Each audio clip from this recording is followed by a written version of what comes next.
அதுல இப்ப அவங்க வேட்பாளர் அறிவிச்சதெல்லாம் யாரு தெரியுமா? ஜெயிச்சவங்க எல்லாம் யாரும் தெரியுமா? இப்ப அமைச்சர் இருக்கிறதெல்லாம் யாரும் தெரியுமா? போதைப் பொருள் வித்தவர், கஞ்சா வித்தவர், பொண்டாட்டிய கொடுமைப்படுத்தி வீட்டில் போட்டு அடிச்சவர், சினிமா படத்துக்கு பிளாக்ல டிக்கெட் வித்தவர், புது சினிமாவை திருட்டு விசிடி வித்தவர், ஜோசியத்தால கேன்சரை சரி பண்ண முடியும்னு போலி வைத்தியம் பார்த்தவர், RSSல சேர்ந்து காக்கி டவுசர் போட்டு சுத்தினவர்,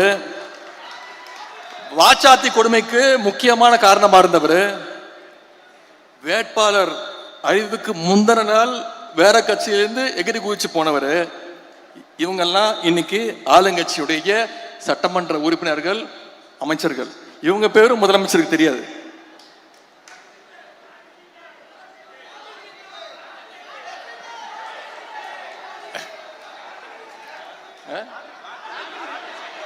அது வேற இருக்கா?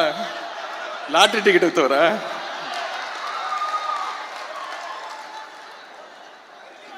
இதெல்லாம் முன்னாடியே தெரிஞ்சிருந்தா கரெக்டா சுதாரணமா இருந்திருக்கலாம். இதெல்லாம் தேர்தல் ரிசல்ட்டுக்கு அப்புறம் தான் நமக்கே தெரியுது. இன்னொரு கொடுமை என்ன தெரியுமா? இந்த ஆட்சியில அமைச்சர்கள் வந்திருக்கிறாங்கல்ல, நியமிக்கப்பட்டிருக்கிறாங்கல்ல, எந்த அமைச்சருக்கு எந்த துறைன்னு அமைச்சருக்கு தெரியல.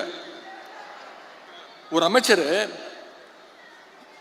அவர் பிரஸ்ல கேட்கிறாரு, நான் சுற்றுச்சூழல் அமைச்சரா இல்ல சுற்றுலாத்துறை அமைச்சரா அப்படின்னு நிருபர்கிட்ட கேட்கிறாருங்க. இந்த மாதிரி ஒரு கேடு கெட்ட ஆட்சி எங்கேயாவது பார்த்திருக்கீங்களா?